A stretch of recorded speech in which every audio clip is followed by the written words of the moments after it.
baca bersama-sama. Lukas pasal yang kelima ayat 1 sampai dengan ayat yang ke-11. 1-3.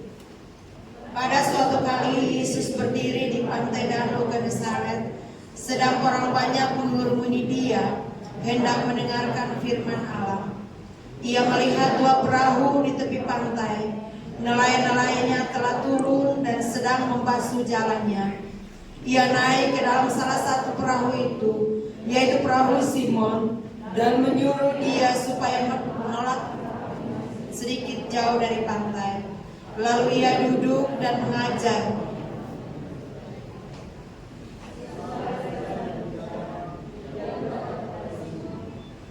Bertolaklah ke tempat yang dalam, tebarkanlah jalamu untuk menangkap ikan. Simon menjawab, Guru, telah sepanjang malam kami bekerja keras dan kami tidak menangkap apa-apa. Tetapi karena Engkau menyuruhnya, aku akan menebarkan jala juga. Dan setelah mereka melakukannya, mereka menangkap sejumlah besar ikan, sehingga jala mereka mulai koyak. Lalu mereka memberi isyarat kepada teman-temannya di perahu yang lain, supaya mereka datang membantunya. Dan mereka itu datang, lalu mereka bersama-sama mengisi kedua perahu itu dengan ikan sehingga hampir tenggelam. Ketika Simon Petrus melihat hal itu, dia tersentuh di depan Yesus dan berkata, Tuhan, pergilah daripadaku, karena aku ini seorang berdosa. Sebab dia dan semua orang yang bersama-sama dengan dia takjub oleh karena banyaknya ikan yang mereka tangkap. Demikian juga Yakobus dan Yohanes, anak-anak Zebedeus yang menjadi teman Simon. Kata Yesus kepada Simon, jangan takut, mulai dari sekarang engkau akan menjadi penjala manusia. Dan sesudah mereka mengelok perahu-perahunya ke darat, mereka pun meninggalkan segala sesuatu lalu mengikuti Yesus. Terima kasih, silakan duduk. Puji Tuhan. Dari ayat pembacaan ini kita akan sama-sama belajar. Yang paling tertuju adalah ayat yang ke-6. Dan setelah mereka melakukannya, mereka menangkap sejumlah besar ikan sehingga jala mereka mulai koyak. Kehidupan terkadang menemukan satu hal yang memang tidak dapat diselesaikan dengan kemampuan manusia. Sekali lagi, di dalam perjalanan kehidupan kita, kadang kita menemukan satu hal yang tidak dapat diselesaikan dengan kemampuan manusia. Makanya kita membutuhkan yang namanya keajaiban dan mujizat. Dan keajaiban dan mujizat itu hanya bisa dikerjakan oleh Tuhan yang kita sembah. Hanya bisa dikerjakan oleh Tuhan yang kita puji. Hanya bisa dikerjakan oleh Tuhan yang senantiasa menjawab setiap pergumulan-pergumulan kita. Sekali lagi, di dalam perjalanan kehidupan kita, kadangkala ada hal-hal yang tidak bisa kita lakukan secara manusia dan hanya bisa dilakukan oleh Tuhan yang kita sembah. Tuhan mampu melakukan perkara ajaib dalam hidup kita. Ada beberapa hal supaya kita bisa melihat mujizat terjadi dalam kehidupan kita. Hal yang paling pertama, kita harus percaya dan hidup di dalam iman. Hal yang paling pertama supaya kita bisa dapat melihat mujizat Tuhan bekerja dalam kehidupan kita, kita harus percaya dan hidup di dalam iman. Ketika perjalanan kami dengan belum ada visa, Bapak Gembala bilang ini iman atau nekat. Bapak Gembala bilang begitu, ini katupung iman kah atau nekat ini? Pergi di bandara tanpa visa. Tapi kita melihat bahwa sesungguhnya hal yang tidak bisa dikerjakan oleh manusia bisa dikerjakan oleh Tuhan. Asalkan kita harus percaya dan hidup di dalam iman. Di dalam Matius pasal 21 ayat 22, bisa ditayangkan. Matius pasal 21 ayat 22. Dan apa saja yang kamu minta dalam doa dengan penuh kepercayaan, kamu akan menerimanya. Kita harus percaya dan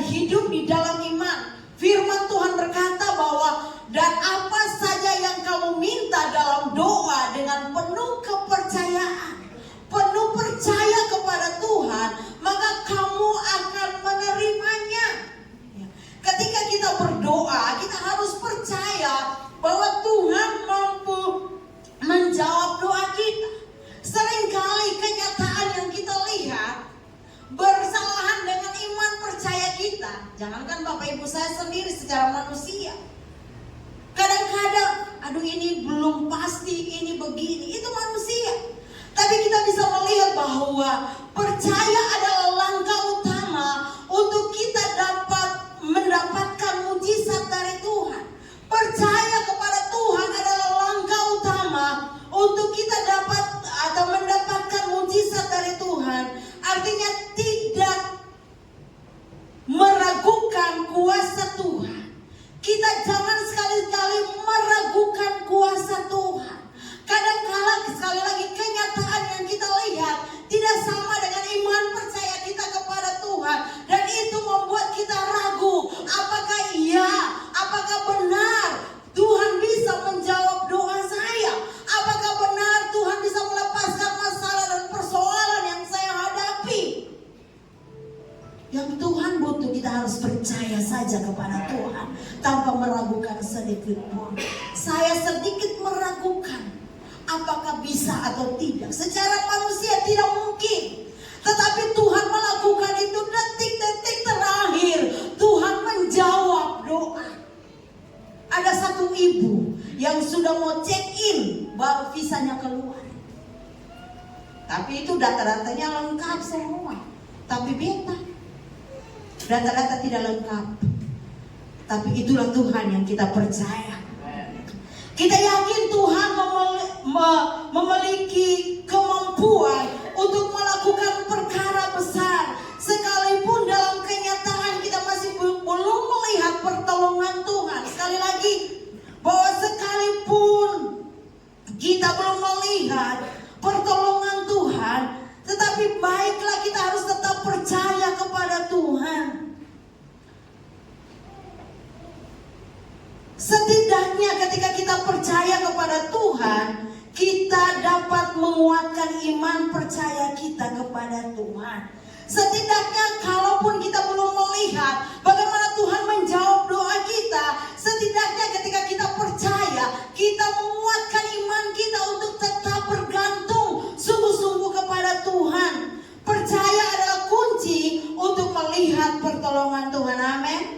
Percaya kepada Tuhan adalah kunci untuk melihat pertolongan Tuhan. Tanpa iman kita tidak akan dapat melihat mujizat Tuhan. Tanpa iman kita tidak dapat melihat mujizat Tuhan terjadi dalam kehidupan kita. Sebab itu jangan pernah menjadi tawar hati dan bimbang. Karena orang yang bimbang dan tawar hati tidak akan menerima apa-apa dari Tuhan. Ketika kita bimbang, ketika kita tawar hati, maka kita tidak akan mendapatkan sesuatu dari Tuhan. Ketika kita bergumul untuk sesuatu hal, kita harus tetap percaya dan yakin. Hari ini mungkin Tuhan belum menjawab, besok atau lusa atau hari-hari selanjutnya pasti Tuhan akan menjawab doa-doa kita. Amin. Tuhan pasti menjawab doa-doa kita. Tuhan itu ajaib dan luar biasa. Percaya Dia sungguh-sungguh, Dia ada. Dan Dia mampu melakukan jauh dari apa yang kita bayangkan dan apa yang kita pikirkan. Hal yang berikut, untuk mengalami mujizat dalam kehidupan kita, bukan saja kita harus percaya dan hidup dalam iman, tetapi kita harus mengucapkan kata-kata positif. Ya, harus mengucapkan kata-kata positif. Amsal 18 ayat yang ke-21. Amsal 18 ayat 21. Hidup dan mati dikuasai lidah. Siapa suka mengemakannya akan memakan buahnya. Saya cari mengemakan itu artinya apa? Sama arti menyerukan atau menyiarkan. Kita dapat pengertian seperti itu. Jadi firman Tuhan berkata bahwa hidup dan mati dikuasai oleh lidah. Siapa suka menggemakannya akan memakan buahnya. Bagian yang kedua, mengucapkan kata-kata positif.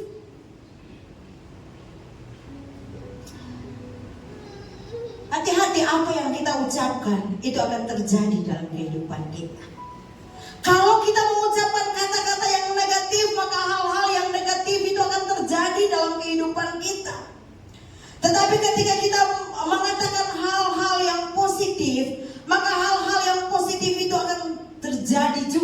dalam kehidupan kita. Ketika kita ingin mengalami hal-hal yang baik, saat kita ingin menikmati hidup dalam mujizat Tuhan, kita harus dapat menjaga setiap perkataan kita yang keluar dari mulut kita. Sekali lagi, kalau kita ingin menikmati hari-hari baik, saat kita ingin menikmati hidup di dalam mujizat, kita harus dapat menjaga setiap perkataan yang keluar dari mulut dan terus mengucapkan kata-kata yang positif, khususnya mengatakan firman Tuhan. Amin. Ya, kalau kita rindu hari-hari yang kita lewati adalah hari-hari yang penuh dengan mujizat, kalau kita rindu bahwa kita jalani hari-hari dengan penuh berkat-berkat Tuhan, maka kita harus menjaga perkataan kita. Perkataan-perkataan positif itu akan membangun iman kita untuk tetap percaya kepada Tuhan. Perkataan-perkataan firman Tuhan yang kita baca dan kita katakan itu akan menghidupkan kehidupan kita untuk tetap memandang kepada Tuhan tanpa melihat masalah dan persoalan yang kita hadapi. Kata-kata positif bukan saja membangun orang lain, tetapi membangun diri kita juga. Tetapi ketika kita berkata-kata negatif, maka kita juga akan membuat orang lain down, tidak percaya kepada Tuhan, bahkan kita sendiri pun tidak ada semangat untuk menjalani hidup ini. Tetapi ketika kata-kata positif itu setiap hari kita ucapkan, apalagi kita ucapkan firman Tuhan, maka kita percaya bahwa berkat-berkat firman Tuhan itu akan menjadi bagian di dalam kehidupan kita. Ingat bahwa firman Tuhan itu berisikan janji-janji Tuhan yang membawa kepastian dan pasti akan digenapi. Amin. Sekali lagi, firman Tuhan itu berisikan janji-janji Tuhan yang membawa kepastian dan pasti akan digenapi dalam kehidupan kita. Oleh karena itu setiap saat ucapkan selalu kebenaran firman Tuhan. Siapapun yang kita temui dimanapun, mari perkatakan bahwa Tuhan itu baik. Saya senang sekali Mami Os. Kalau Mami Os bersaksi, selalu Mami Os bilang, orang jual ikan kah, orang jual sayur kah, apapun, ketika datang di rumah, selain beli ikan, beli sayur, tetap harus mengatakan Tuhan itu baik, menyampaikan kebenaran firman Tuhan. Mungkin saat itu mereka menganggap biasa, tapi satu saat firman Tuhan itu akan bertumbuh di dalam hidup mereka ketika mereka mengalami masalah dan persoalan. Jadi mari belajar untuk mengatakan hal-hal yang positif dalam perjalanan kehidupan kita. Yang tidak ada saja firman Tuhan berkata bahwa Tuhan akan menjadikan itu ada di dalam hidup kita. Tergantung bagaimana kita mempercayai Tuhan. Tergantung bagaimana kita memperkatakan kebenaran-kebenaran firman Tuhan itu dalam kehidupan kita. Jadi ketika kita mengalami masalah hidup, ucapkanlah firman Tuhan supaya pertolongannya menjadi nyata.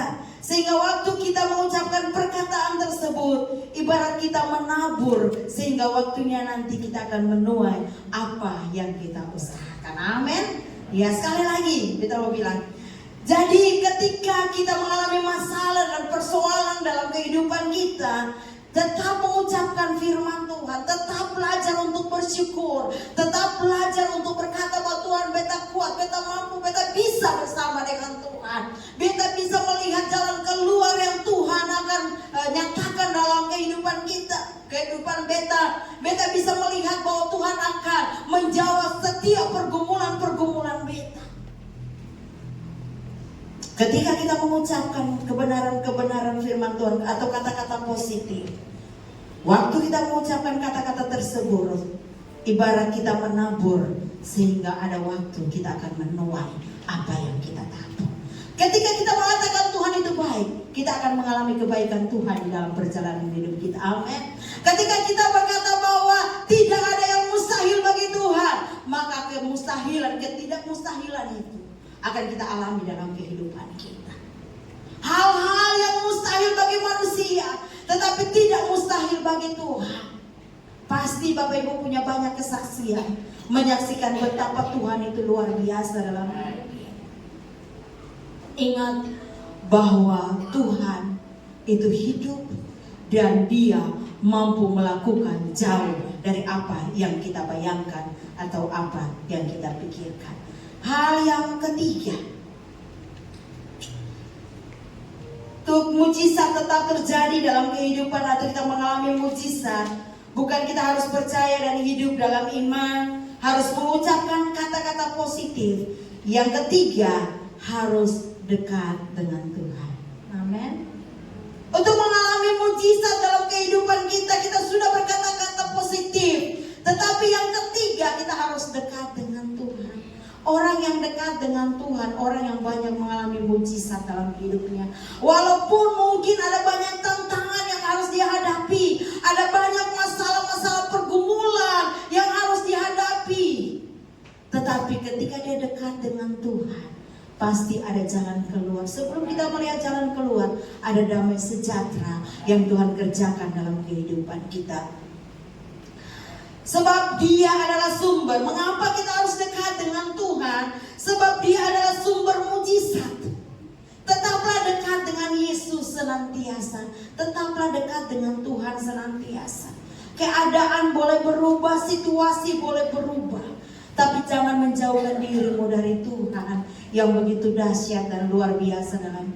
Kita ada sampai saat ini bukan karena kita kuat sendiri, tapi karena Tuhan. Kita bisa ada di pertengahan bulan November, tinggal 1 bulan lebih lagi kita mengakhiri tahun ini. Kita ada hanya karena kebaikan Tuhan.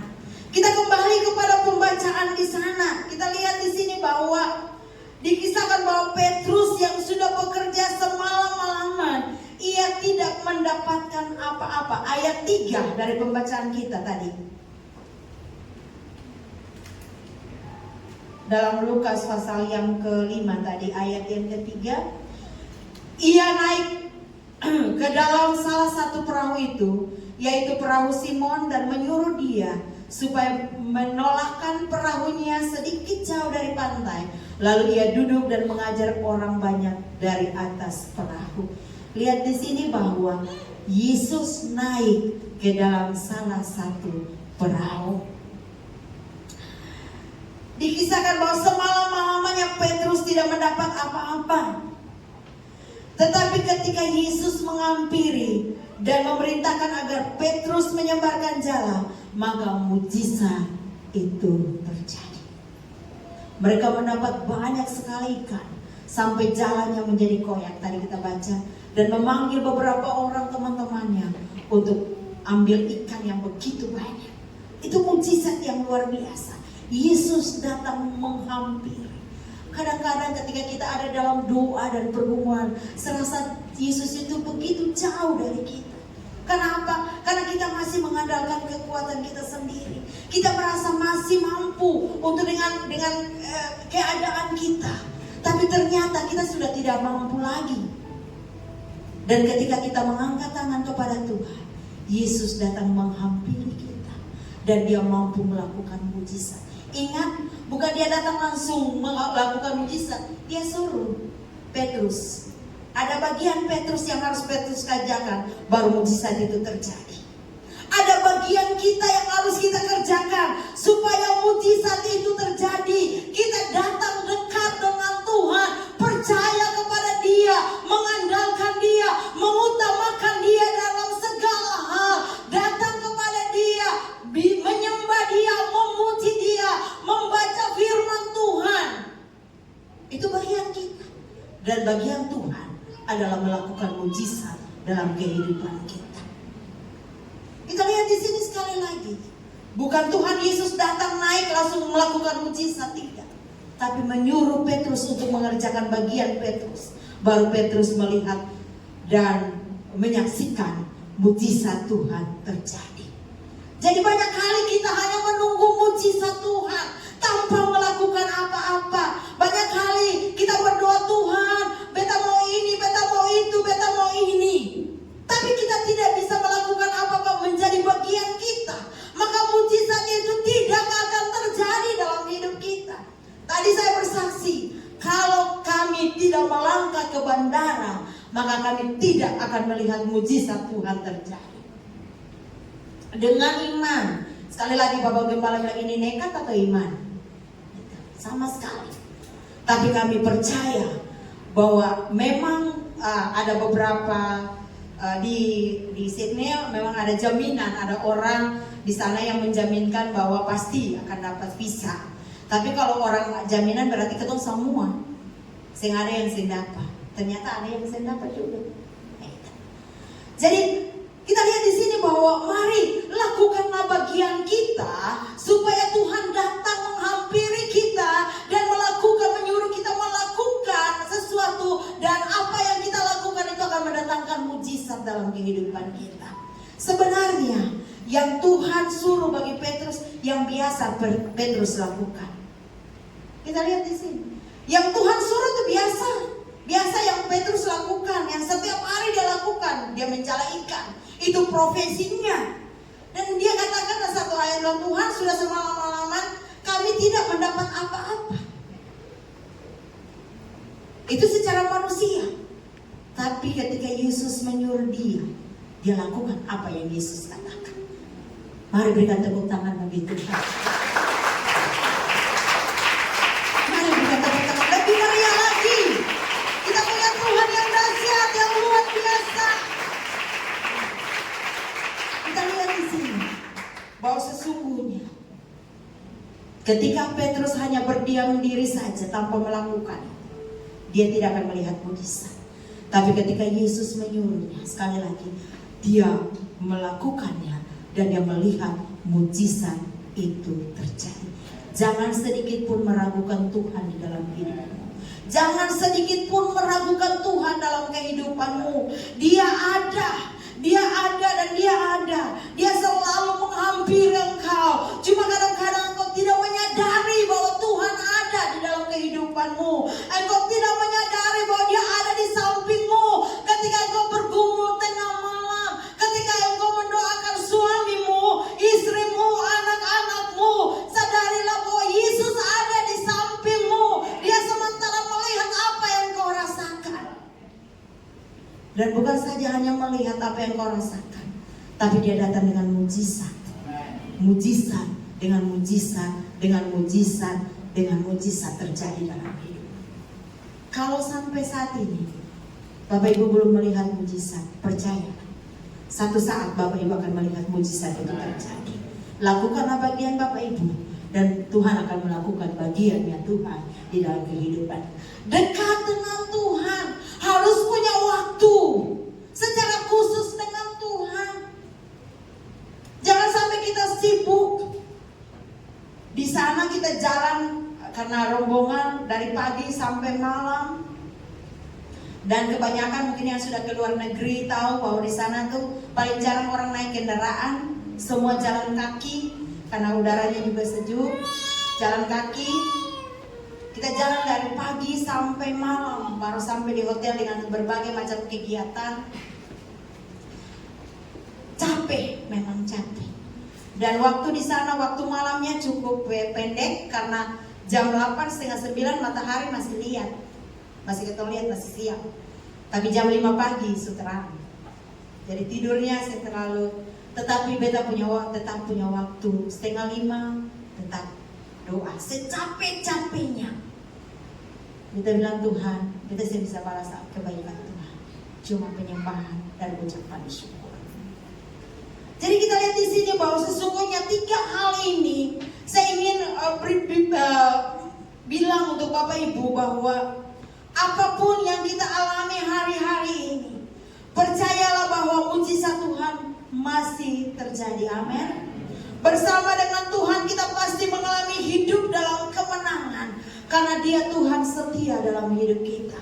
Dia tidak pernah meninggalkan kita sendiri. Dia tetap ada. Mungkin seringkali apa yang kita gumuli, kita belum melihat Tuhan menjawab doa kita. Tetapi percayalah, berkali-kali Tuhan menolong kita.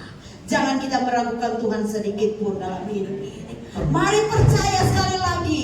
Mungkin saat ini, sekali lagi kita katakan, mungkin saat ini engkau belum melihat mujizat Tuhan terjadi. Tetapi percayalah, kita punya Tuhan yang setia. Dia tidak pernah mengingkari janjinya dalam kehidupanmu. Dan bahwa berkali-kali Tuhan sudah menjawab doamu. Pegang itu dan terus Tuhan akan menjawab doamu. Asalkan engkau tetap percaya dan beriman kepada Tuhan. Tetap mengucapkan kata-kata yang positif dan dekat dengan Tuhan. Engkau pasti akan mengalami mujizat. Jadi tidak tahu apa yang terjadi tahun depan, tapi satu hal kita ingin bilang, berjalan dalam mujizat Tuhan. Tuhan akan melakukan perkara besar dalam kehidupan kita. Mari tutup Alkitabmu dan tabmu, dan saya jemput kita semua bangkit berdiri di hadapan Tuhan.